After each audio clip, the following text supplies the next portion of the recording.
Hello, तो आप सभी का स्वागत है इस शानदार सी छोटी सी सीरीज में। क्योंकि अभी हम करने वाले हैं क्या, एसएससी सीएचएसएल 2026 के टीयर 2 के 5 दिन 5 मॉक। क्योंकि हमारा परीक्षा कितने तारीख को है, 10 अप्रैल को। और आज है हमारा क्या, 5 दिन और बच्चे हमारे पास। तो लास्ट 5 डेज 5 मॉक्स, ये हमारी सीरीज। और इस सीरीज को हम अगले 5 दिन कंटिन्यू करने वाले, तो उसके लिए जुड़े रहिए। तो आज हमारा पहला दिन, तो चलिए शुरू करते हैं। क्योंकि हमारा टारगेट क्या है, 120/120 लेने का। क्या लेने का, 120/120।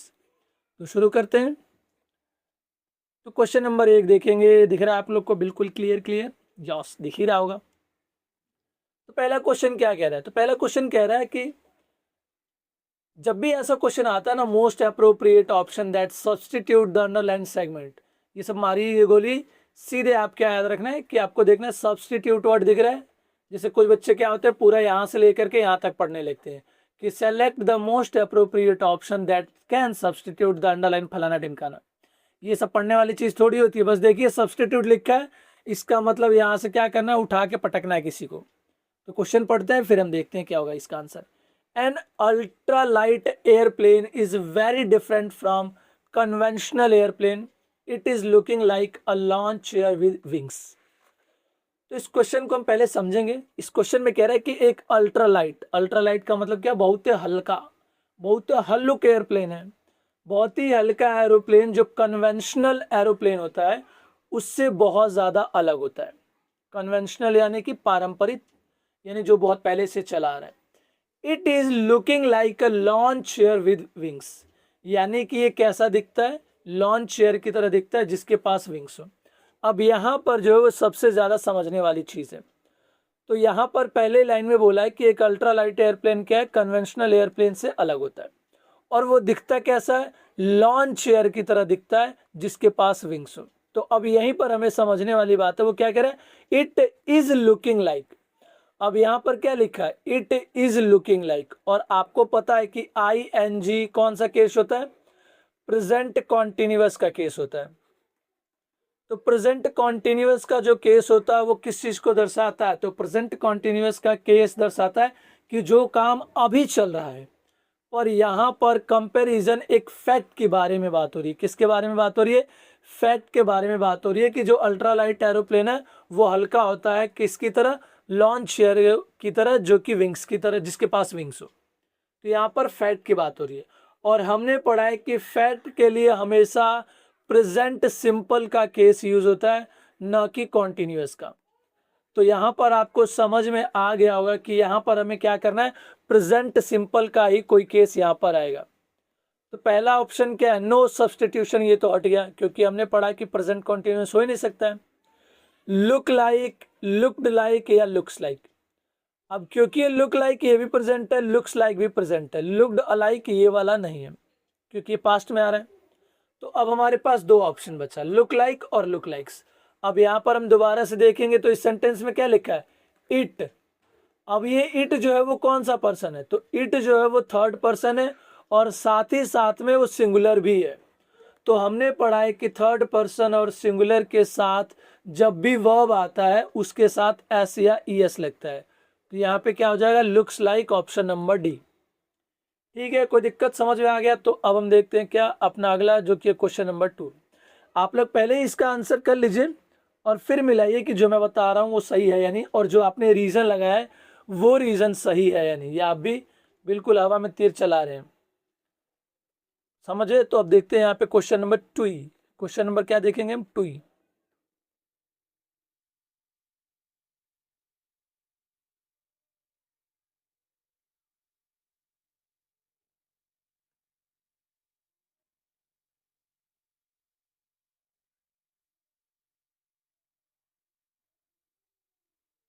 तो क्वेश्चन नंबर 2 देखेंगे। इस क्वेश्चन में क्या बोल रहा है कि इस सेंटेंस को 4 हिस्सों में बांटा गया है, इसमें ग्रामेटिकल एरर देखना है। तो जैसे ग्रामेटिकल एरर देख रहे हैं आपको सिर्फ यही देखना है, बाकी कुछ नहीं देखना है, सेंटेंस का कोई और हिस्सा नहीं। तो आपको अब सीधे क्वेश्चन पे आ जाना है। क्वेश्चन क्या कह रहा है, the police could not hold on the people for long as they gathered in the large numbers. तो द पुलिस कुड नॉट, यानी पुलिस संभाल नहीं सकती, तो इसमें कोई प्रॉब्लम नहीं है, इस वाले सेक्शन में कोई भी दिक्कत नहीं है। जब भी हम एरर फाइंडिंग करेंगे हम शुरू से ही करेंगे, ठीक है। होल्ड ऑन द पीपल, अब यहाँ पर ध्यान से देखिए, यहाँ पे होल्ड ऑन वर्ड आ रहा है। अब ये जो होल्ड ऑन होता है उसका मतलब क्या होता है, किसी को इंतजार करवाना। जैसे आप फोन होल्ड ऑन पे रखते हैं कि होल्ड कीजिए मैं आता हूँ अभी, तो यहाँ पर क्या हो रहा है, यहाँ पे कह रही है कि पुलिस पीपल यानी लोगों को अगर बहुत सारे नंबर्स में इकट्ठा हो गए तो लंबे समय तक रोक नहीं पाएगी। लेकिन यहाँ होल्ड ऑन का मतलब क्या होता है, ये फोन कॉल करना, किसी को वेट करवाना, पर यहाँ पे क्या हो रही है, बांधने की बात हो रही है। तो इसका मतलब इसमें एरर क्या है, होल्ड ऑन ही गलत है, तो इसका क्या हो जाएगा, option number B, hold on the people. तो आप बोलेंगे कि हाँ ठीक है ये गलत होगा, तो सही क्या होगा, तो इसमें सही क्या होगा, तो इसको जब हम सही करेंगे तो होल्ड ऑन टू होता है। क्या होता है, hold on to, hold on to the people. Hold on to का मतलब क्या होता है, बांध के रखना, किसी सिचुएशन को पकड़ के रखना, ठीक है। बाकी फॉर लॉन्ग एज दे और gathered in the large numbers, इसमें कोई भी एरर था नहीं, तो इसका एरर आपको समझ में आ गया होगा। अब हम देखते हैं क्वेश्चन नंबर 3। तो क्वेश्चन नंबर 3 क्या कहता है, फिर से सब्सटीट्यूशन वाला ही है। Raju did very well in the exam, he must study well, यानी राजू ने परीक्षा में क्या किया, बहुत ही शानदार किया। डिड है यानी कि past tense. He must study well, यानी उसने अच्छे से पढ़ाई किया होगा। अब यहाँ से ध्यान से देखना है, जो हमने किस में पढ़ा था, मोडाल्स में। तो एक होता मस्ट और एक होता मस्ट हैव। एक मिनट, एक क्या होता है मस्ट और एक होता हमारा मस्ट हैव। तो ये जो मस्ट वर्ड है वो कहाँ यूज होता है, जब कोई काम जरूरी होता है या कोई काम किया गया है आवश्यक ही, तब हम क्या यूज करते हैं, मस्ट। और मस्ट हैव कब यूज हम करते हैं, जब एकदम श्योरिटी है, एकदम एकदम 100% श्योर है कि हाँ भैया पक्का जरूरी ही है, जरूरी, तब हम क्या यूज करते हैं, मस्ट हैव। तो अब यहाँ पर ध्यान से देखेंगे, तो ये जो मस्ट आता है अकेले, तो इसमें नहीं भी जरूरी होगा तो भी चलेगा, एकदम मैंडेटरी है नहीं इसमें, लेकिन मस्ट हैव वाले में बिल्कुल जिंदा मैंडेटरी, इसको छोड़ के नहीं जा सकते आप। तो राजू का नंबर बहुत बढ़िया आया, तो ऑब्वियसली उसने बहुत ज़्यादा ही, बहुत ही जरूरी है कि श्योरिटी के साथ पढ़ाई होगा, तो इसमें ऑप्शन क्या हो जाएगा, he must have studied well. अब आप समझ रहे हैं कि अच्छा ये तो ठीक है, पर अगर मान लीजिए हमें नहीं समझ में आ रहा होता कि हम कैसे करेंगे तब, तो आप ऑप्शन को एलिमिनेट कर सकते थे। कैसे, ही मे स्टडी वेल, मे का मतलब क्या होता है, तब यूज होता है जब पॉसिबिलिटी बहुत कम हो। तो आप खुद ही सोच के देखिए, किसी बच्चे का अगर पेपर बहुत बढ़िया गया है तो वो पढ़ाई नहीं किया होगा, बहुत बढ़िया से पढ़ाई किया होगा, तो पॉसिबिलिटी कम है, तो ये वाला तो ऑप्शन होगा नहीं। शुड हैव कब लगता है, जब एडवाइस दिया जाता है, तो ये भी नहीं होगा। तो अब हमारा ऑप्शन क्या बचा, he must have studied well. और आपको ये याद रखना होगा कि अगर कोई बहुत ज़्यादा ज़रूरी की बात हो रही है और मस्ट हैव में रिप्लेस करना है, तो आप मस्ट हैव को रिप्लेस करेंगे। ये था हमारा क्वेश्चन नंबर 3 का, यानी थर्ड। अब हम देखते हैं क्वेश्चन नंबर 4।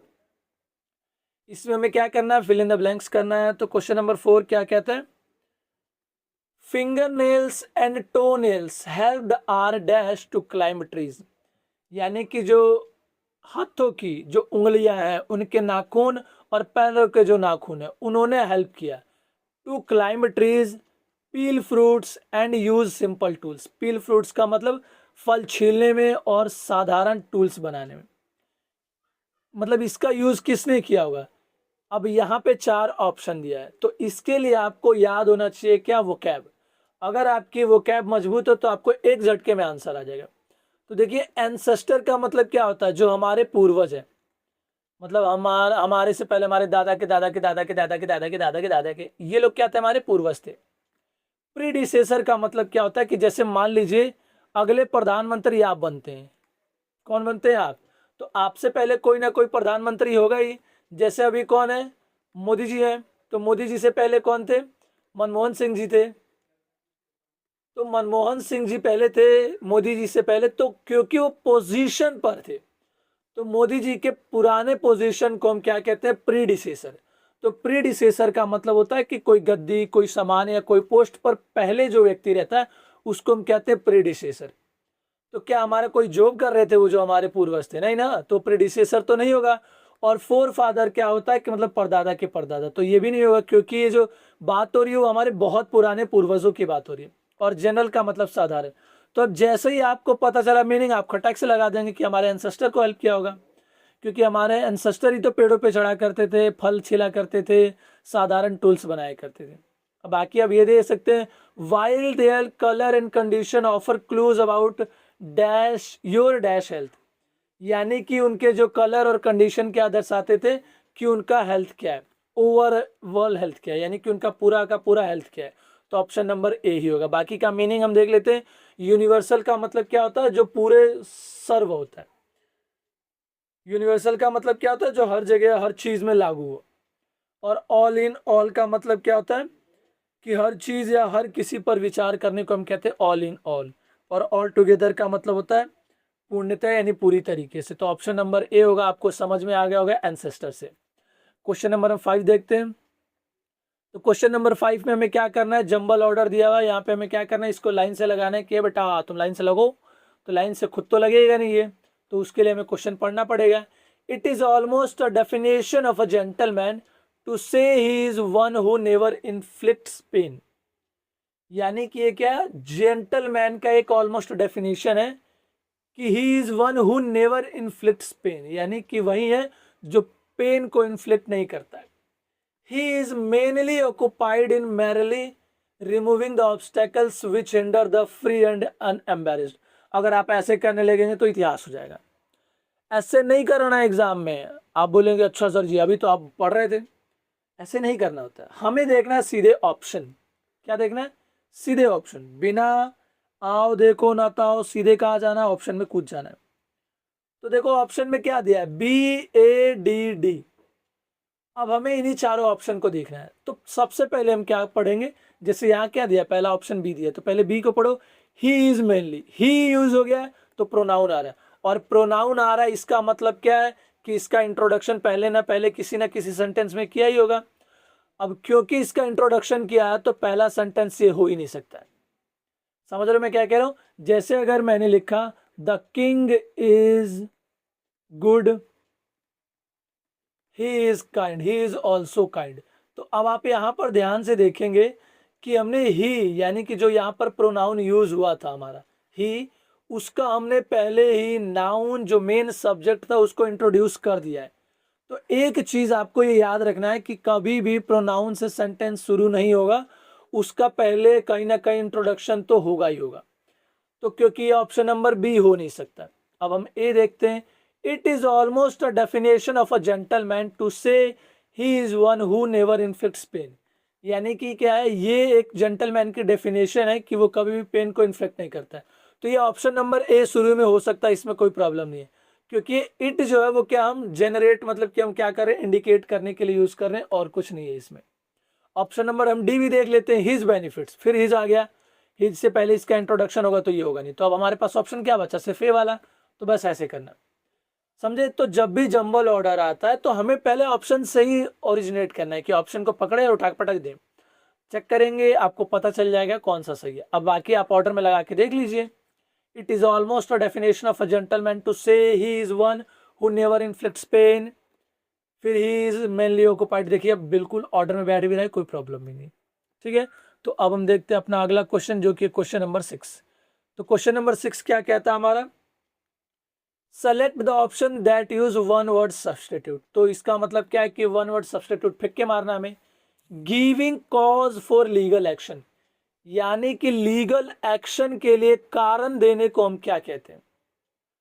और इसके लिए आपको वह क्या याद होना चाहिए, लॉफुल का मतलब क्या होता है, कानूनी। क्या होता है, लॉफुल का मतलब होता है क्या, कानून की अनुमति है। जैसे कानून की अनुमति है कि आप यूट्यूब पे पढ़ाई कर सकते हैं, तो वो क्या है, लॉफुल है, ठीक है।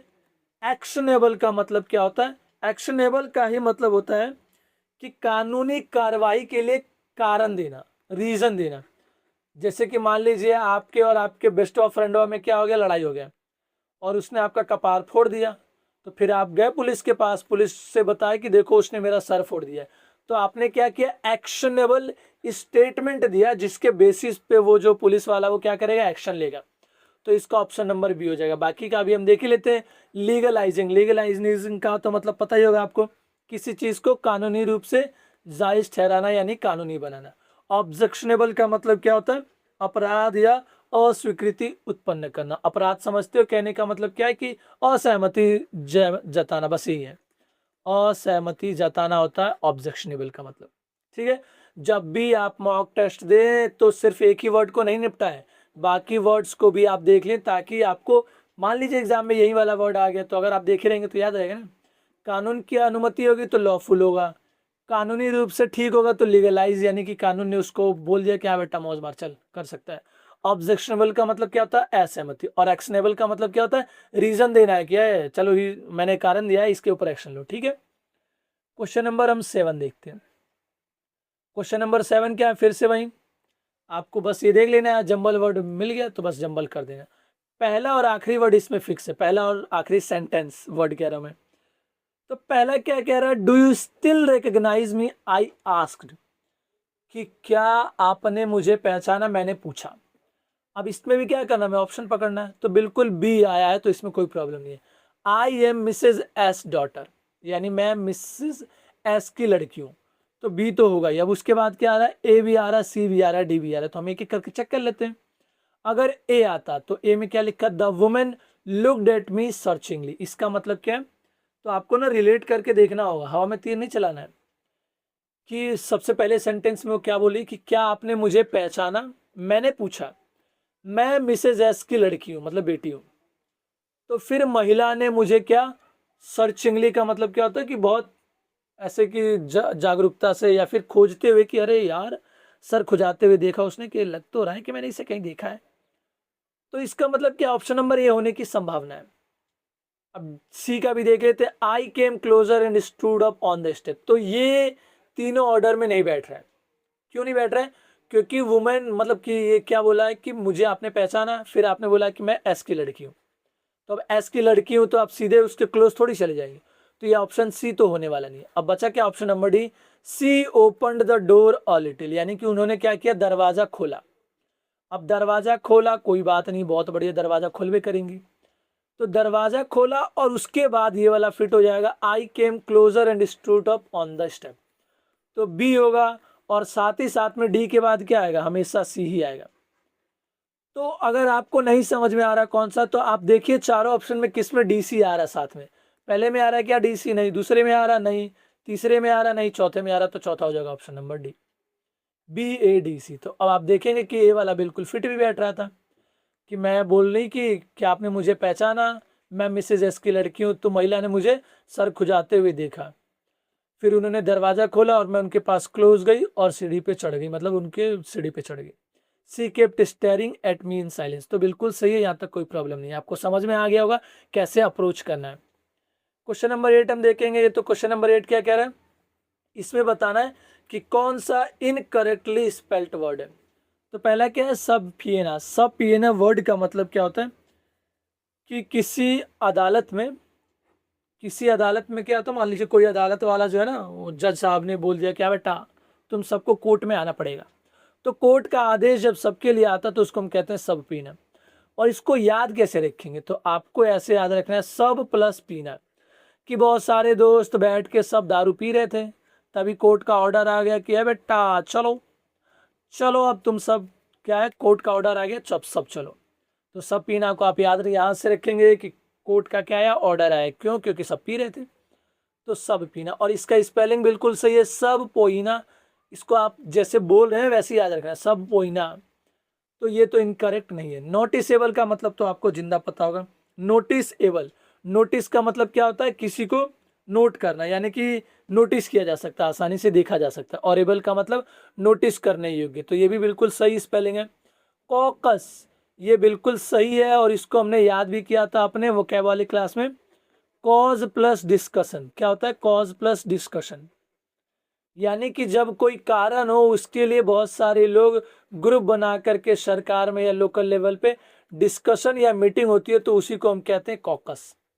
तो CAUCUS बिल्कुल सही स्पेलिंग है। तो बचा क्या, आप मिलेनियम। मिलेनियम का स्पेलिंग क्या होता है, MILL। यहाँ से आपको याद रखना है MILLENNIUM। और इसको याद कैसे रखेंगे, तो मिलियन आपको याद होगा, मिलियन, उसी से तो इसका ओरिजिनेशन हुआ है। और मिलियन में क्या होता है, डबल एल होता है, इसीलिए मिलेनियम में भी क्या होता है, डबल एल होता है। इसका मीनिंग क्या होता है? 1000 वर्ष की लंबे समय वाला, अवधि वाला। तो ये हो गया हमारा क्वेश्चन नंबर 8। अब हम देखते हैं क्वेश्चन नंबर 9। इसमें हमें क्या बताना है? एंटोनिम बताना है। एंटोनिम का मतलब क्या होता है? तो आपको याद रखना है एंटोनिम का मतलब क्या होता है। सिनोनिम का मतलब होता है सेम मीनिंग, एस से सिनो और एस से सेम। और एंटो का मतलब क्या आता है? उल्टा, क्योंकि आपकी एंटी हमेशा उल्टा ही बोलती है, तो एंटोनिम का मतलब क्या हो जाएगा? उल्टा। तो इसमें अंडरलाइन जो वर्ड है उसका उल्टा बताना। The young girl is very audacious in every activity. Audacious का मतलब क्या होता है? जो बहुत ही ज्यादा, अरे वो क्या होता है, उसे क्या कहते हैं? निर्भीक और साहस, जो बहुत ज्यादा ब्रेव होता है, साहस जिसके अंदर होता है कूट कूट के, उसी को हम क्या कहते हैं? ऑडासियस। तो जो यंग लड़की है वो हर एक्टिविटी में क्या है? बिल्कुल बहुत ही ज्यादा साहसी है, बहुत ज्यादा बहादुर है। ऑडाशियस को हमने याद कैसे किया था कि वो ऑडी लेकर के क्या करती है? स्टंट करती है। तो अब खुद ही सोचिए, ऑडी लेकर के स्टंट कर रही है, तो इसका मतलब क्या है? कि बहुत ज्यादा साहस है, उसको डर ही नहीं है। तो अब हम देखेंगे क्या इसके बाकी ऑप्शंस। ठीक है, और इसको आप ऑप्शन से भी एलिमिनेट कर सकते हैं। तो फेरोशियस का मतलब क्या होता है? वही निर्भीक या फिर उग्र या आक्रामक, जो बहुत ज्यादा आक्रामक होता है। और टिमिड का मतलब होता है डरपोक, फट्टू। बोल्ड का मतलब क्या होता है? निर्भीक, जो डरता नहीं किसी से। और ब्राइट का क्या होता है? चमकदार। तो अब आप खुद ही सोच के देखिए कि कोई हर एक्टिविटी में क्या होगा? बहुत ज्यादा कुछ ना कुछ तो होगा ही। तो अब उसके अपोजिट में क्या हो जाएगा? टिमिड हो जाएगा। क्योंकि अभी मैंने बताया कि ऑडासियस का मतलब क्या होता है? साहसी। और साहसी का अपोजिट क्या होता है? डरपोक, फट्टू यानी कि टिमिड। फिर से हमारा क्वेश्चन नंबर 10 क्या अरेंजमेंट है? कोहेरेंट पैराग्राफ में हमें क्या करना है? उठा के पटक देना है कि बताना भाई ये बॉय कि बताओ इसका आंसर क्या होगा। ठीक है, अरेंज करना है। तो अब यहाँ ध्यान से समझेंगे। पहला क्या? रंगा इज द अकाउंटेंट सन, यानी रंगा जो है अकाउंटेंट का सन है। अब फिर से कहाँ आ जाना? हमें ऑप्शन में आ जाना है। जब भी क्वेश्चन ऐसा आता है सीधे हमें कहाँ कूदना है? ऑप्शन पे ही कूदना है। तो ऑप्शन नंबर बी ही पहले होगा, तो इसमें तो कोई दिक्कत ही नहीं है। He is one rare breed of village folk who loved studies, यानी वो गांव का एक ऐसा लड़का, ऐसा ब्रीड है जिसको पढ़ाई बहुत ज्यादा पसंद है। अब इसके बाद ऑप्शन में क्या आ रहा है? या तो डी आ रहा है या तो सी आ रहा है। तो आपको डी और सी में पहचानना है, फिर काम हो ही जाएगा। तो सी देखते हैं या डी देखते हैं हम। He had gone to Bangalore to pursue his study, यानी कि बी के बाद डी के होने की संभावना है। बिल्कुल सही है, हो सकता है, क्योंकि उसको पढ़ाई में स्टडी है और वो क्या करने गया? पढ़ाई करने के लिए बेंगलोर गया। अब हम ऑप्शन नंबर सी देखते हैं। On his return the villagers milled around his house to see whether he has changed और नॉट, यानी कि जब वो गांव लौटा तो गांव वाले क्या हो गए? उसके चारों तरफ घेर के खड़े हो गए। तो बिल्कुल सही ऑप्शन नंबर सी, बी के बाद हो ही नहीं सकता है, क्योंकि गांव तो तभी लौटेगा ना जब वो गया होगा। ठीक है, तो ऑप्शन नंबर डी हो जाएगा। तो बी के बाद क्या आएगा? डी। अब हमारा कौन सा बचा? ऑप्शन नंबर ए या सी। तो अब देखिए, he had gone to Bangalore to pursue his study, he return to his village after his studies were over on his return. तो बिल्कुल सही है, पहले क्या आ जाएगा? ऑप्शन नंबर ए, और फिर आएगा ऑप्शन नंबर सी। तो इसका जो है बी डी ए सी, यानी कि ऑप्शन नंबर ए हो जाएगा। ठीक है, मैंने क्या कहा? ठीक है, तो अब हम देखते हैं क्या अपना अगला क्वेश्चन नंबर 11। क्वेश्चन नंबर 11 क्या कह रहा है कि अप्रोप्रिएट मीनिंग देना है इस इडियम का। The officer asked his subordinates to keep him posted of the work place developments, यानी कि ऑफिसर ने सब ऑर्डिनेट को क्या बोला? बोला कि कीप हिम पोस्टेड, यानी कि उसको बताते रहो, जो भी वर्क प्लेस में डेवलपमेंट हो रहा है उसके बारे में बताते रहो। इसका ओरिजिनेशन क्या हुआ है? तो पोस्ट ऑफिस तो जानते ही हैं। मान लीजिए मैं पोस्ट ऑफिस में कोई खत भेजता हूँ और वो आपके पास जाता है, तो आपको मेरे बारे में जो भी बातें मैं बताना चाहता हूँ आपको पता चल जाएगी। तो कीप हिम पोस्टेड का मतलब वहां से आया कि किसी को किसी सिचुएशन के बारे में जानकारी देना, लेटेस्ट इंफॉर्मेशन शेयर करना। तो इसका क्या हो जाएगा? Option number C. बाकी आपको पता चल ही रहा होगा। मेंटेन सीक्रेसी, ये तो है ही नहीं। Send letters by post, post थोड़ी हम भेज रहे हैं। कीप हिम पोस्टेड का मतलब यहाँ कुछ तो हो ही रहा होगा। नोट डिस्टर्ब इन मैटर्स, यानी कि उसके मतलब मैटर्स में उसको डिस्टर्ब ना करो। तो ये तीनों नहीं होगा, तो क्या हो जाएगा? ऑप्शन नंबर सी हो जाएगा। ठीक है, अब हम देखते हैं क्वेश्चन नंबर 12। क्वेश्चन नंबर 12 क्या कहता है हमारा? तो क्वेश्चन नंबर 12 कहता है कि हमको क्या करना है? जंबल वर्ड है, फिर से लाइन में लगाना है। The ashrams used were the centres of knowledge learning as. अब यह ध्यान से समझना है। सबसे पहले हम किसको चुनेंगे? सब्जेक्ट को, जो कि द आश्रम है। अरे लो भाई, कुछ कहने की बात नहीं, ढूंढना ही नहीं है। सब्जेक्ट आ गया हमारा, खत्म हो गया। अब बाकी इसको पढ़ के एक बार चेक कर लेंगे। द आश्रम वर बिल्कुल सही है, क्योंकि सब्जेक्ट के बाद हमेशा क्या आता है? वर्ब आता है। तो द आश्रम वर। तो अब यहां से भी आप देख लेंगे, यहां पर भी द आश्रम आ तो रहा था, पर इसके बाद कोई वर्ब नहीं आ रहा है।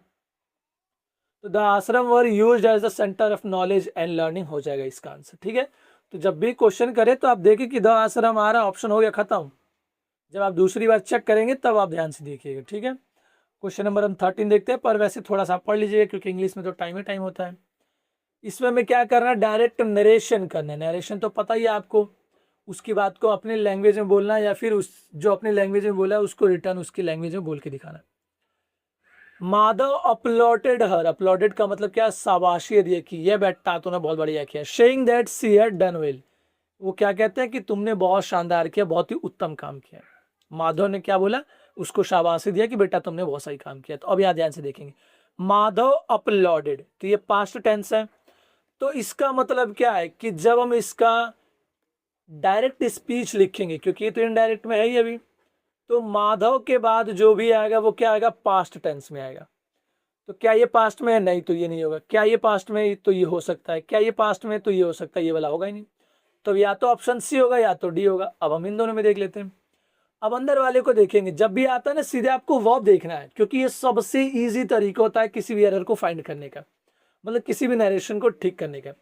अब ये क्या है? Saying that she had done well. अब यहाँ पर क्या है? हैड आया, और हैड कब आ रहा होगा? या तो इसके पहले वाले सेंटेंस में वॉज या वर होगा, और या तो फिर हैज या हैव होगा। तो अब देखिए, यू हैव डन वेल और यू बीन डन वेल। तो हैव जो है वो हैड में बदल सकता है पास्ट में जाकर के, बिल्कुल सही। बिन तो नहीं बदलेगा, तो इसका क्या हो जाएगा? Option number B. क्योंकि हमने पढ़ा है कि अगर यहाँ पर क्या आ रहा है? पास्ट टेंस आ रहा है। क्या आ रहा है? पास्ट टेंस आ रहा है। तो अंदर वाला जो वर्ब है वो भी अपना रंग बदल लेता है।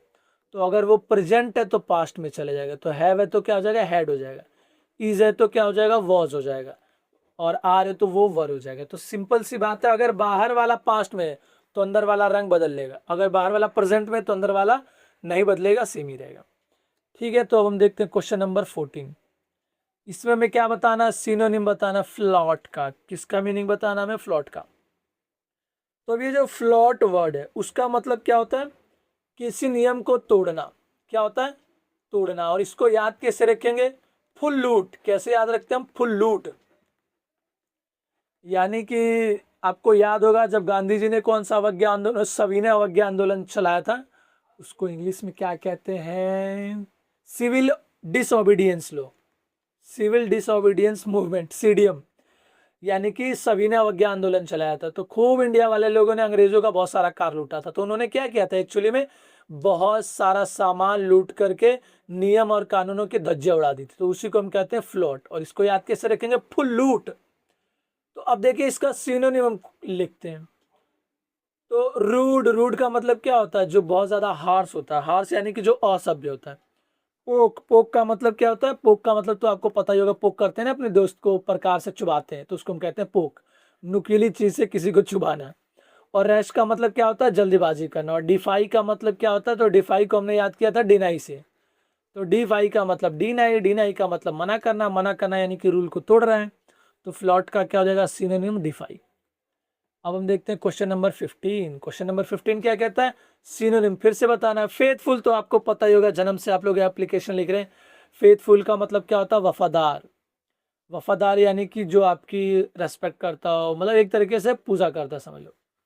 तो अब हम यहाँ देखते हैं, तो आपको जिंदा दिख रहा होगा। डिवोटेड का मतलब क्या होता है? भगवान की तरह आस्था रखने वाला। तो डिवोटेड हो जाएगा। बाकी वर्ड का हम मतलब देख लेते हैं। वेवरिंग, वेवरिंग का मतलब क्या होता है? झिझक वाला। झिझक करता है कि अरे यार, वेवर का आप ऐसे याद रखेंगे ना, ये वेव होता है। वेव तो इसी से क्या होता है? इंसान का नेचर होता है जो ऊपर नीचे डोलता रहता है कि अरे यार मैं मानो नहीं मानो, अरे चलो धोखा दे देते हैं या क्या कर लेते हैं ऐसे। और अनट्रस्टवर्दी का मतलब क्या होता है? जो विश्वास के काबिल नहीं होता है। फीकल, फीकल का मतलब क्या होता है? तो फीकल को हमने याद किया था, फीकल को FAQ से। Faecal, फीक्यू, FAQ। FAQ क्या होता है? जो बार बार क्वेश्चन पूछते हैं, यानी बार बार बदलने वाला। तो जो बार बार बदलता है उसको हम क्या कहते हैं, फीकल। तो आपको समझ में आ गया इसका आंसर क्या हो जाएगा, डिवोटेड। अब हम देखते हैं क्वेश्चन नंबर 16। इसमें हमें क्या करना है, एरर फाइंड करना है। तो क्वेश्चन क्या कह रहा है, the student were able to get better from college early so they went to the movies.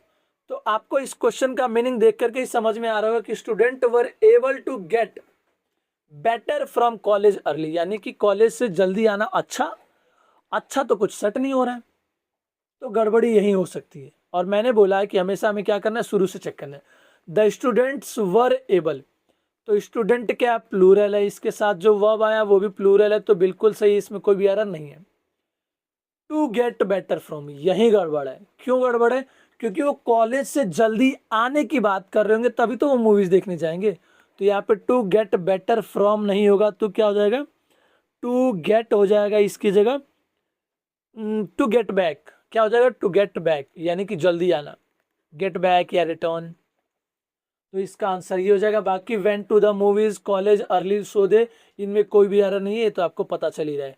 तो ऑप्शन नंबर क्या हो जाएगा इसका, ए। क्वेश्चन नंबर 17 देखते हैं। हमें क्या करना है, पेसिव वॉइस में बदलना है। Simran was plucking the flowers, passive voice बदलने का रूल नंबर 1, और वहीं से आंसर खत्म। ऑब्जेक्ट चुनो और वॉज का क्या करना है, सेम वो रख लेना है। क्या रख लेना है, अरे क्या कहते हैं उसे, जो हमारा ऑब्जेक्ट होगा वो सब्जेक्ट बन जाएगा, और जो वर्ब है वही रहेगा, और यहीं से हमारा आंसर चेंज होगा। और वो कैसे चेंज होगा, देखिए, द फ्लावर्स, वॉज का क्या हो जाएगा, वर किस में आ रहा है, हो गया आंसर खत्म। देखना ही नहीं है, बस कुछ भी और नहीं देखना है, सीधे जो आंसर था वो क्या हो गया, वो हो गया आंसर खत्म, इतना सही था। मैंने बोला यहाँ वॉज आ रहा तो इसमें भी पास्ट आएगा, the flowers were being plucked, ठीक है। और एक और मान लीजिए कि वर 2 बार दे देता, तब आप क्या करते, तो प्लकिंग देखिए, प्लकिंग के अंदर क्या आ रहा है, ING आ रहा है। तो जब भी प्लकिंग आता है तो यहाँ पे हेल्पिंग वर्ब के बाद बीइंग आएगा ही आएगा पेसिव फॉर्म में। तो ये आपको याद हो गया। तो अब हम देखते हैं अपना अगला क्वेश्चन नंबर 18। इसमें हमें क्या बताना, आंटी का नाम यानी एंटोनिम बताना है। सैनिटाइजर से हमने याद किया था, सैनिटाइज का मतलब क्या होता है, किसी चीज को शुद्ध करना। तो ऑब्वियसली शुद्ध करने का अपोजिट क्या हो जाएगा, पॉल्यूट यानी प्रदूषित करना। सेक्रीफाइस का मतलब बलिदान होता है। डिवोट का मतलब क्या है, किसी की भक्ति श्रद्धा का। प्योरीफाई का मतलब शुद्ध करना। तो इसका क्या हो जाएगा, ऑप्शन नंबर ए, पॉल्यूट करना। 19वां क्वेश्चन देखते हैं हम, इनडायरेक्ट स्पीच में बदलना। वाह, ये वेरी वेरी इजी, बिल्कुल सही सवाल। मैंने क्या बोला आपको, जब भी इनडायरेक्ट स्पीच में बदलना है या डायरेक्ट स्पीच में बदलना है तो आपको यहाँ आना। This is the key to the answer, that's it. The lawyer told the father of the accused, यानी लॉयर ने एक्यूज्ड के पिता से कहा। अब यहाँ देखिए ये क्या आ रहा है, टोल्ड आ रहा है।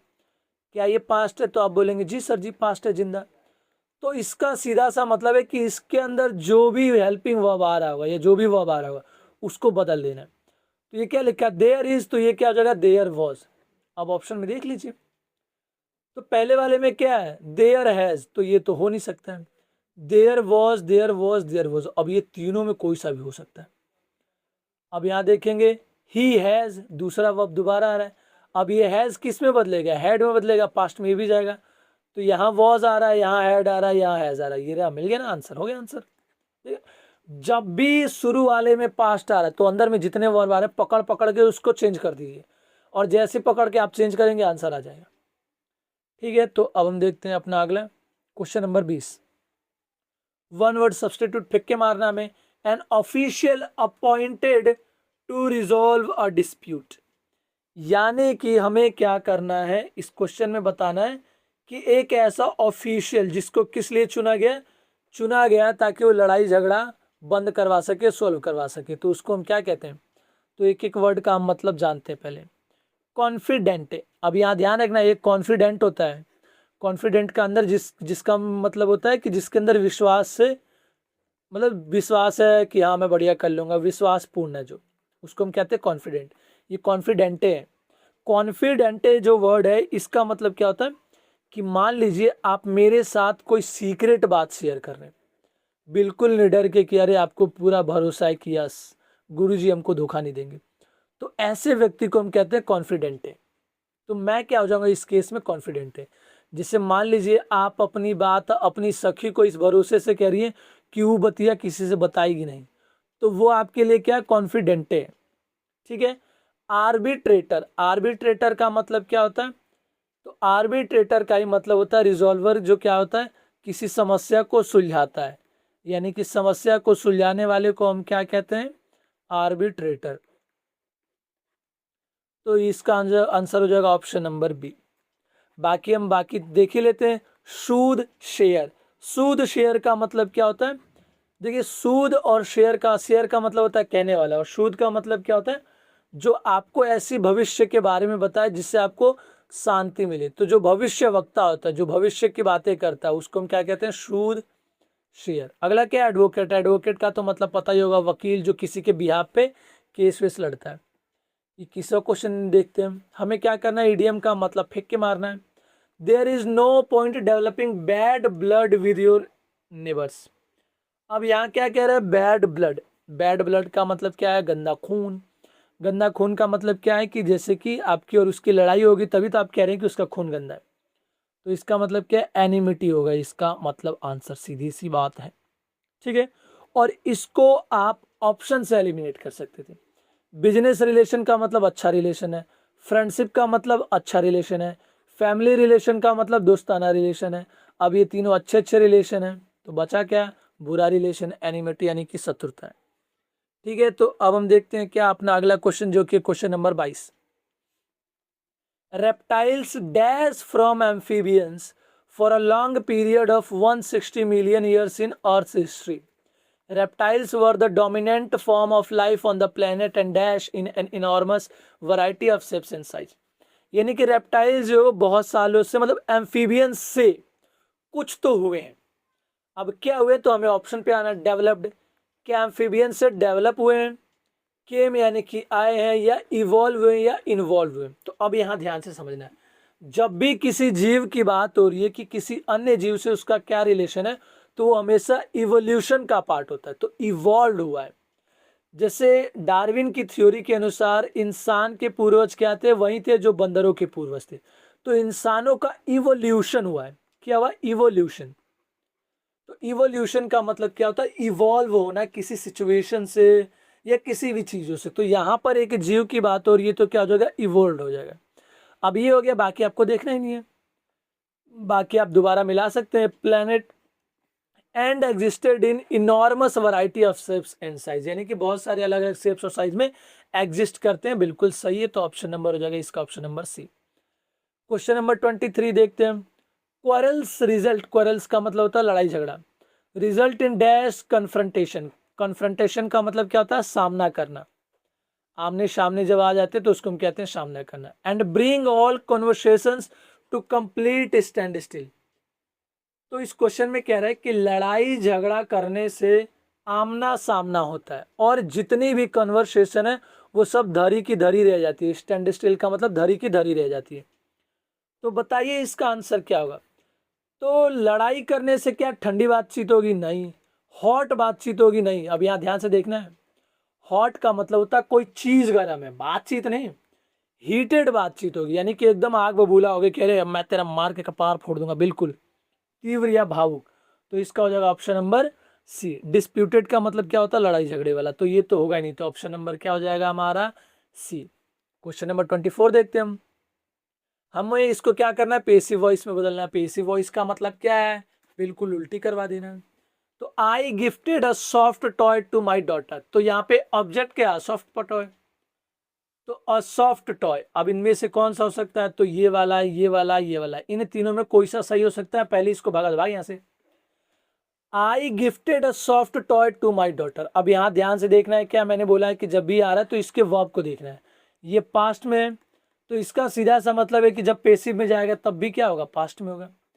तो ये तो प्रेजेंट में है, तो ये तो होगा नहीं। ये पास्ट में और ये भी पास्ट में। अब इन दोनों में हमें चेक करना है। अब यहाँ पर ध्यान से देखिए, यहाँ क्या लिखा है, गिफ्टेड लिखा है। क्या यहाँ पर आई एन जी आ रहा है, नहीं। तो जब आई एन जी नहीं आ रहा है तो इसके पेसिव में बिंग क्या कर रहा है, तो ये भी नहीं होगा। तो क्या जाएगा इसका ऑप्शन नंबर सी। बाकी अगर आपको डायरेक्टली करना है तो आप डायरेक्ट कर सकते थे, a soft toy was gifted to my daughter by me. ठीक है, अ सॉफ्ट टॉय वॉज हो जाएगा, और क्योंकि गिफ्टेड है तो पास्ट में रहेगा ही, तो वो तो रहता ही है। टू बी के फॉर्म के बाद हमेशा यहाँ पर पास्ट ही आएगा, ये ध्यान रखना आपको। ठीक है, अब हम देखते हैं क्वेश्चन नंबर 25 यानी कि 25। तो क्वेश्चन नंबर 25 क्या कहता है कि इसको मैं डायरेक्ट स्पीच में उठा के पटक देना है। सेम फिर वही, my son exclaimed with joy that it was an attractive side. My son exclaimed, इसी वर्ड का तो सारा गेम है। एक्सक्लेम्ड का मतलब क्या है कि एक्सक्लेम्ड विद जॉय यानी कि चिल्लाया, खुशी के मारे चिल्लाए। अब यहाँ ध्यान से देखना है, खुशी के मारे चिल्लाया, तो इसके अंदर जो सेंटेंस आएगा वो क्या होगा, इंटेरोगेटिव वाला तो होना ही चाहिए। इंटेरोगेटिव कह रहा हूँ, वो क्या होता है लास्ट में पार्ट्स ऑफ स्पीच में, इंटरजेक्शन। इंटरजेक्शन यानी कि कुछ ऐसा भाव तो आना ही चाहिए, इंटरजेक्शन वाला भाव तो आना ही चाहिए। तो इंटरजेक्शन वाला भाव, या फिर जब भी हम कोई एक्सक्लेम करते हैं, खुशी के मारे चिल्लाते हैं, दुखी के, तो उस सेंटेंस में लास्ट में ये वाला पंक्चुएशन मार्क्स, तो ये वाला तो आना ही चाहिए। तो क्या पहले वाले में आ रहा है, नहीं तो ये तो होगा ही नहीं। क्या लास्ट वाले में आ रहा है, नहीं ये भी नहीं होगा। तो अब बचा ये दोनों। My son exclaimed with joy that it was an attractive side. अब फिर यहां से गेम आता है एक्सक्लेम का। तो एक्सक्लेम का मतलब क्या होता है, यहाँ पे सेड आएगा, बिल्कुल सही। और क्योंकि ये पास्ट में है, तो इसके अंदर वाले ने अपना रूप तो बदला ही होगा। क्या होगा, अपना रूप तो बदला ही होगा। तो आपको हमेशा ध्यान रखना है कि अगर रिपोर्टेड वर्ब पास्ट में है, तो इसके अंदर वाला वर्ब अपना रंग बदलता है। तो अब ये वॉज हुआ है, तो वॉज हुआ, इसका मतलब ये पहले क्या होगा, इज होगा। ठीक है, तो ये क्या हो जाएगा, ऑप्शन नंबर बी। मैं ये क्या बता रहा हूं, तो मैं आपको एकदम छोटे से एग्जांपल से समझाता हूं। यहाँ पे ये इज लिखा है, जब हम इसको पेसिव में बदलेंगे ना, तो ये इज ही वॉज में बदल जाएगा। क्यों बदल जाएगा, क्योंकि इसका रिपोर्टिंग वर्ब किस में है, पास्ट में। अगर यहाँ पे वॉज आता तो ये हैड में बदल जाता, अगर यहाँ हैज आता तो भी ये हैड में बदल जाता। तो आप देख रहे हैं क्या कि अगर ये वाला पास्ट में, तो अंदर वाला अपना रंग और रूप तो बदलेगा ही बदलेगा। क्वेश्चन नंबर 26 हम देख लेते हैं। क्वेश्चन नंबर 26 क्या कहता है कि हमें इसको पेसिव वॉइस में बदलना है। फिर से, the seller shall dispatch the parcel soon to Chennai. तो सेलर को क्या करना है, पार्सल को तुरंत डिस्पैच कर देना है। तो यहाँ पे ऑब्जेक्ट क्या है, द पार्सल। तो द पार्सल शुरू में सब में आ रहा है, बिल्कुल सही। और क्योंकि यहाँ फ्यूचर टेंस आ रहा है सेल, तो इसमें भी क्या आना चाहिए, फ्यूचर। तो पहले में ही आ रहा है फ्यूचर, तो इसका ऑप्शन नंबर ये हो जाएगा, खत्म आंसर। बाकी आपको चेक करना ही नहीं, बिल्कुल ही नहीं चेक करना है, क्योंकि पेसिव में जो एक्टिव में वही वाला वर्ब रहेगा, बस वो क्या हो जाएगा, हमें उसको रंग बदल देना है। कहने का मतलब फ्यूचर में तो फ्यूचर में ही रहेगा, बस उसके साथ बी और ये क्या हो जाएगा, पास्ट का फॉर्म आ जाएगा। ठीक है, हमेशा ये क्या आ जाएगा, वर्ब का सेकंड फॉर्म, यानी कि पास्ट वाला ही फॉर्म आएगा ही आएगा। क्वेश्चन नंबर 27 हम देखते हैं, incorrectly spelt word. Incorrectly spelt word का मतलब तो पता ही होगा आपको कि इसमें जो गलत वर्ड है वो हमें बताना। तो पहला क्या, अकोमोडेट। अकोमोडेट को जब हम बोलते हैं, प्रोनाउंशिएट करते हैं, तब आपको ना ध्यान से समझना होगा, क्योंकि सारा का सारा स्पेलिंग हमारे प्रोनाउंशिएशन में डिपेंड करता है। मैंने बोला अकोमोडेट, तो जब मैं अकोमोडेट बोल रहा हूँ, तो यहाँ पर मोडेट को मैंने बोलने के लिए थोड़ा लॉन्ग टाइम लिया, तो इसका मतलब यहाँ पे डबल एम होता है, अकोमोडेट। अकोमोडेट का मतलब क्या होता है, मतलब अपने आप को ढाल लेना, आवास या प्रदान के अनुसार, मतलब अपने पर्यावरण के अनुसार खुद को ढाल लेना। अफेक्शन का मतलब प्यार, अपीयरेंस का मतलब दिखावा, अकम्पनेट का मतलब साथ देना। बाकी ये तीनों ठीक थे, तो गलत क्या था, इसमें ऑप्शन नंबर ए था। क्वेश्चन नंबर 28 देखते हैं, इसमें क्या करना है, अरेंज करना है। An elaborate network is the plot of schemes and tricks of much ado about nothing. तो अब यहां पर ध्यान से देखना, यहाँ पे क्या ऑफ आ रहा है। अगर यहाँ पे ऑफ आ रहा है, इसका मतलब इसके आगे कुछ ना कुछ तो होगा ही। तो अब इसके आगे क्या हो सकता है, और इसके आगे भी ऑफ आ रहा है। ऑफ के आगे या तो द प्लॉट आएगा या फिर एन एलोबरेट नेटवर्क आएगा। तो यहां पर जो चीज समझने लायक है वो आपको देखना आंसर में। तो द प्लॉट इज ऑफ, ये तो गलत हो गया, क्योंकि अभी हमने पढ़ा दोनों के पास ऑफ आ रहा है, तो या तो प्लॉट यहाँ जाएगा या तो यहाँ जाएगा, और एलोबरेट नेटवर्क या तो यहाँ जाएगा या तो यहाँ जाएगा, लेकिन जाएगा दोनों के पास। तो पहला वाला ऑप्शन तो होगा नहीं। The elaborate network of much ado nothing is the plot of schemes and tricks. तो ये बिल्कुल गलत है, क्यों, क्योंकि वो क्या कह रहे हैं कि मच अडू अबाउट नथिंग, ये क्या है, शो का नाम है, इसका एलोबरेट नेटवर्क ये कुछ फिट नहीं हो रहा है। लेकिन अगर आप अगला पढ़ेंगे, the plot of much ado about nothing, यानी कि मच अडू अबाउट नथिंग का जो प्लॉट है वो क्या है, एलोबरेट नेटवर्क के स्कीम्स और ट्रिक्स के बारे में। तो इसका आंसर क्या हो जाएगा, ऑप्शन नंबर सी हो जाएगा। ठीक है, तो अब हम देखते हैं अपना अगला क्वेश्चन जो कि क्वेश्चन नंबर 29, और यहाँ से हमारे पास खूबसूरत सा पैराग्राफ। तो पैराग्राफ जैसा आपको पता ही है कि हमको इतना लंबा टाइम नहीं देना है कि एकदम घुस के बैठ के पढ़ने लगने लगे, फिर भी हम पढ़ सकते हैं, कोई दिक्कत है नहीं, क्योंकि हमें क्या क्वेश्चन अगर हमने एक बार पढ़ लिया तो आपके यहाँ जितने भी क्वेश्चन आएंगे आप इतनी आसानी से कर लेंगे कि आपको पता ही नहीं चलेगा कि अरे भाई तो बहुत जल्दी हो गया। China and India together will account for more than a third of estimated global population which is expected to hit 8.045 billion by mid year. आप भगा लीजिए इसको, अगर आपको ये पढ़ने मतलब आपको लग रहा है कि सर क्या पढ़ रहे हैं, तो मैं आपको मीनिंग बता दे रहा हूँ, बस एक बार आप रीड जरूर कीजिए वीडियो को पॉज करके। तो एक बार आप इस वीडियो को पॉज करके जरूर रीड कीजिए और फिर उसके बाद आप आंसर कीजिएगा। बाकी मैं आपको मीनिंग बता दे रहा हूँ इस क्वेश्चन में क्या कहना चाह रहा है। तो वो कहना ये चाह रहा है कि चाइना और इंडिया दोनों मिलकर के पूरी दुनिया का लगभग 1/3 जनसंख्या होल्ड करते हैं, जो कि कितना 8.045 बिलियन है, इस साल के एंड तक हो जाएगा। ये पूरी दुनिया का 8.0545, ये नहीं कि इंडिया का कह रहा है या चाइना का। अकॉर्डिंग टू यूनाइटेड नेशन, तो यूनाइटेड नेशन के अनुसार 2023 में जो था वो क्या बोला था कि मिड ईयर तक ये 8.045 बिलियन हो जाएगा पूरी दुनिया का, जो कि चाइना और इंडिया उसका 1/3 होल्ड करता है। लेकिन पब्लिक का परसेप्शन क्या है कि पॉपुलेशन ग्रोथ इन दोनों ही शहरों में क्या हो रही है, घटती जा रही है, खास करके चाइना में, जो कि पॉपुलेशन डिक्लाइन क्या कर रहा है पिछले 60 सालों में, 6 डेकेड्स यानी कि 60 सालों में डिक्रीज हुई है। चाइना पॉपुलेशन 2022 में क्या हुआ, गिरा 1.411 बिलियन के अनुसार। 8,50,000 लोग क्या हुए पिछले साल के अकॉर्डिंग कम हुए चाइना के NBS के द्वारा रिपोर्ट के अनुसार। उसका बर्थ रेट भी क्या हो गया, काफ़ी एकदम लो पे चला गया है, 6.77, जो कि पिछले साल 7.52 था। ठीक है, इसके साथ ही साथ फ्लैगिंग पॉपुलेशन का जो डेटा वो ये भी बताता है कि चाइना अपने इकोनॉमिक ग्रोथ का क्या कर रहा है, एकदम अपने हाफ सेंचुरी जितने भी 50 साल में पिछले साल ग्रोथ किया था पिछले 50 सालों में, उसका सबसे घटिया स्तर पे अभी वो पहुंच चुका है, जो कि देश में क्या है लेबर फोर्स श्रिंक हो रही है, जिसके कारण ये प्रॉब्लम हो रही है। उसके बाद क्या कह रहा है कि इंडिया की जो वर्किंग एज पॉपुलेशन है वो अभी 90 लाख से ज़्यादा 900 मिलियन है, जो कि 2021 के डेटा के अनुसार है, और अगले साल तक ये क्या कर लेगी, अगले 10 सालों में ये 1 बिलियन पहुंच जाने वाली है। बट ये क्या, ये नंबर लायबिलिटी बनेगी पॉलिसी मेकर के लिए अगर उन लोगों ने क्या किया, जॉब्स नहीं बनाए। कहने का मतलब क्या है कि अगर सरकार ने सही जॉब्स नहीं बनाया तो ये क्या हो जाएगा पॉलिसी मेकर्स के लिए, और ये देश के लिए जो नंबर्स है, ये जो 1 करोड़ लोग हैं वो क्या हो जाएंगे, अरे 1 करोड़ कह रहा हूँ, ये 90 करोड़, अरे 9 करोड़ था, ये 10 करोड़, 10 करोड़ लोग क्या हो जाएंगे, लायबिलिटी बन जाएंगे। लायबिलिटी यानी कि उधार हो जाएंगे, बोझ बन जाएंगे देश पर। मैंने सही बोला, 1 बिलियन का मतलब तो 100 करोड़ होता, अरे ये 90 करोड़ है, बिल्कुल सही है, 90 करोड़ और ये 100 करोड़ लोग हो जाएंगे। Oh my God, so much working force. खैर इंडिया हम देखते हैं क्या करती है। तो इसका आंसर क्या है, पहला क्वेश्चन क्या है कि मेन थीम क्या है इस पैसेज का, कि चाइना की इकोनॉमी ग्रोथ घट रही है, स्लो पॉपुलेशन ग्रोथ हो रही है इंडिया या चाइना में, इंडिया वर्किंग एज पॉपुलेशन या चाइना की मेन पॉपुलेशन बात हो रही है। तो ऑप्शन नंबर डी हो जाएगा, क्योंकि मेनली इसमें चाइना की ही बात हो रही है, इंडिया को तो साथ में ऐसे लपेट लिया है। ठीक है, तो अब हम देखते हैं क्या अपना क्वेश्चन नंबर अगला, जो कि क्या क्वेश्चन नंबर 30। फिर से वही पैराग्राफ मैं पढ़ूंगा नहीं, आप लोग पढ़ लीजिएगा। What is the estimated world population by the middle of this year, ये तो आपको खटाक से टिक लगा लेना, 8.045 बिलियन। अगला क्या है, कौन सा स्टेटमेंट ट्रू है, India's working age population stands its more than 900 million 2021, बिल्कुल सही है ये तो, क्योंकि 2021 से मतलब 2021 तक 90 करोड़ से ज़्यादा लोग क्या हो गए थे, वर्किंग एज पॉपुलेशन थी।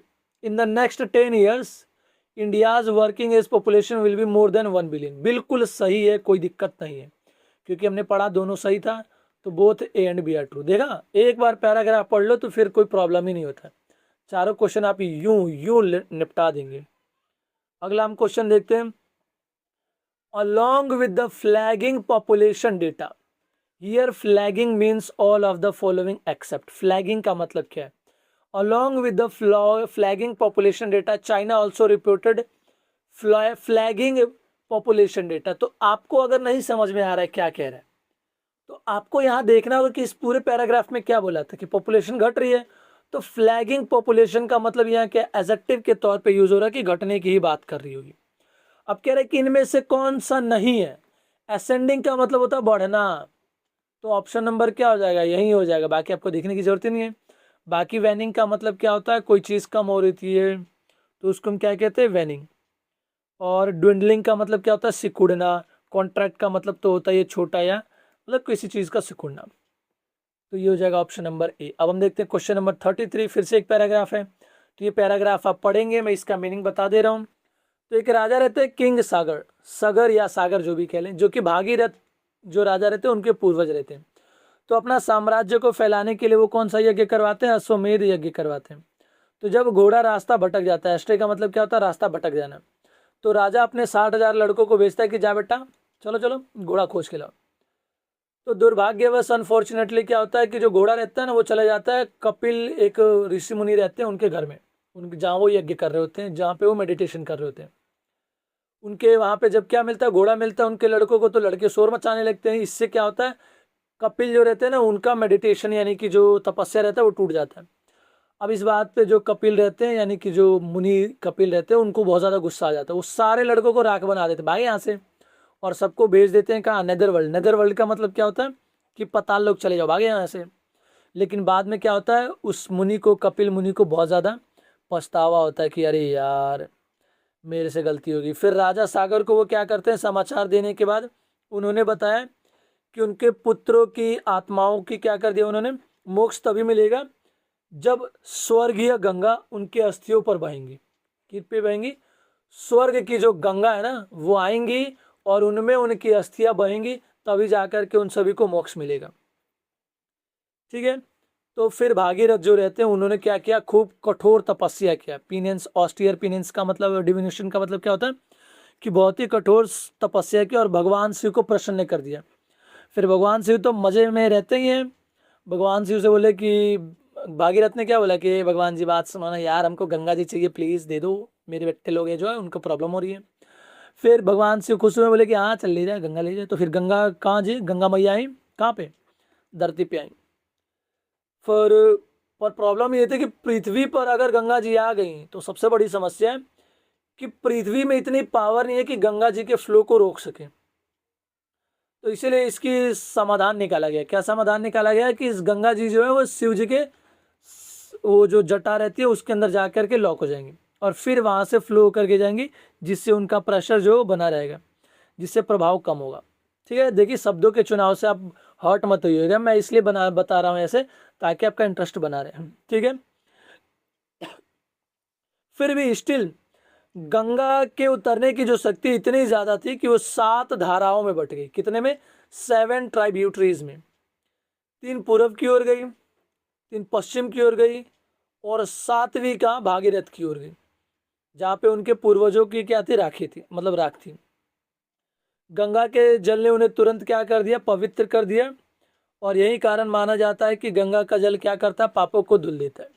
तो ये पूरा सिचुएशन था। अब हम देखते हैं क्वेश्चन, इस क्वेश्चन में क्या कह रहा है। पहला कह रहा है कि इसको क्या करना, हमें ऑर्डर में लगाना है। तो पहला क्या है, king Sagar son were burnt by sage Kapila, यानी सेज कपिला ने क्या कर दिया था, लड़कों को मतलब जला दिया था। तो बिल्कुल सही है। अब देखिए जब भी ऐसा क्वेश्चन आता है तो हमें सीधे ऑप्शन से अप्रोच करना है। तो यहाँ क्या लिखा है, ऑप्शन ए है या तो ऑप्शन सी है। तो हमने ऑप्शन ए पढ़ ही लिया है, अब हम सी भी पढ़ ही लेते हैं।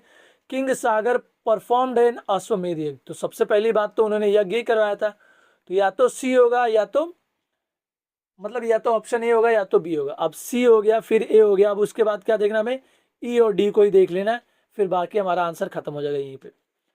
ई क्या, however the flow had to be restrained by Shiva by holding in it his locks. और डी क्या कह रहा है हमारा, the souls of dead sons would not get salvation until Ganga flowed over their ashes. तो बिल्कुल सही ऑप्शन नंबर क्या हो जाएगा, डी ही पहले आएगा, क्योंकि वो क्या कह रहे हैं, पहले बताया गया था कि जो उनके पुत्र हैं उनको तभी मोक्ष मिलेगा जब गंगा उनके ऊपर से बह करके जाएगी। तो इसका हो जाएगा क्या, ऑप्शन नंबर बी। अब हम अगला देखते हैं जो कि क्या हमारा question number 34, the story is. तो अब ये स्टोरी किसकी है, तो आप लोग खुद ही जानते हैं कि ये स्टोरी किसके बारे में है, तो मैं क्या ही बताऊं इसमें। ठीक है, तो इसको लेकर के आपको हर्ट नहीं होना है। क्या ये ट्रू स्टोरी है? नहीं। क्या ये हिस्टोरिकल स्टोरी है? नहीं। क्या ये फैबल है? फैबल का मतलब क्या होता है? तो फैबल का मतलब होता है कल्पित कहानियां जो किसी को नैतिक पाठ पढ़ाने के लिए किया जाता है। और माइथोलॉजिकल स्टोरी है तो बिल्कुल सही है, माइथोलॉजिकल है। माइथोलॉजिकल का मतलब क्या होता है कि मतलब कोई ऐसी स्टोरी जो पारंपरिक कहानियों से उत्पन्न हुई है। सच है या नहीं ये हमें नहीं पता है, ठीक है। ऐसे तो मिथ का मतलब मिथ्या होता है, जिसका मतलब झूठ होता है लगभग, ठीक है। इसको हर्ट नहीं होना है भाई किसी से, ठीक है। मैं क्वेश्चन करवा रहा हूँ, शांति से क्वेश्चन कर लेना, बहुत मारूंगा। अगला, the above story is mainly about, यानी कि जो ऊपर स्टोरी थी वो किसके बारे में थी? लॉर्ड शिवा ने गंगा को लॉक किया ये था, या अश्वमेध यज्ञ करवाया गया ये था, या the coming of river Ganga to the earth? तो बिल्कुल सही, गंगा जी का धरती पर कैसे है उसी के बारे में ये स्टोरी था। अब हम देखते हैं क्वेश्चन नंबर 36, फिर से वही, it was Bhagirath whose austere penance, the word austere here means to, austere word जो है यहाँ पर उसका मतलब क्या है?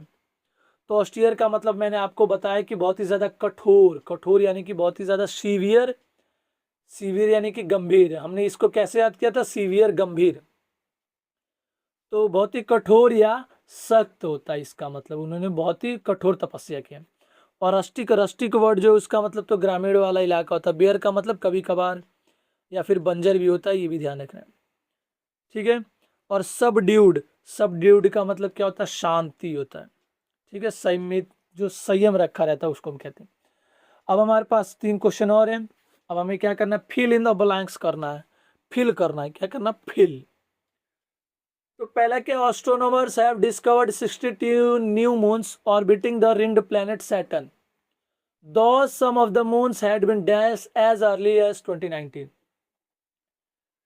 तो क्या एस्ट्रोनॉमर ने डिस्कवर किया 62 नए मून्स को? कब?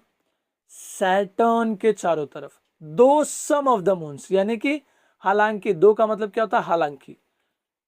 तो हालांकि कुछ मून्स जो है वो क्या 2019 से पहले ही खोजे गए थे, स्पॉट किए गए थे। तो आप खुद ही सोच के देखिए, यहाँ क्या आ रहा है? हैड बीन आ रहा है। क्या आ रहा है? Had been.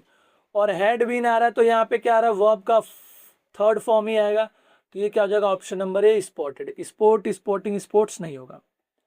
अब हम देखते हैं अगला क्वेश्चन, मतलब अगला, it takes more than sighting an object close to a planet to dash.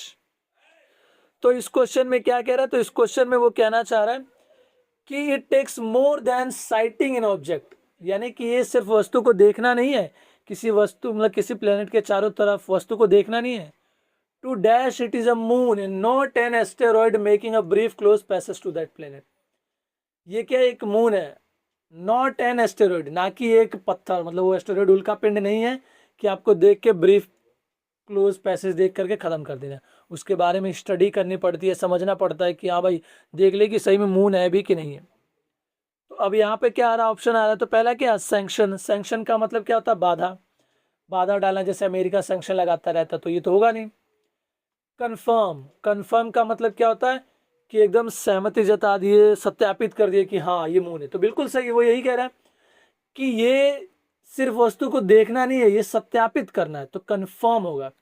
Consent का मतलब क्या होता है? सहमति जताना या किसी से अनुमोदन करना। और सटल का मतलब तो पता ही हो, स्थिर होना। तो क्या हो जाएगा? Option number B.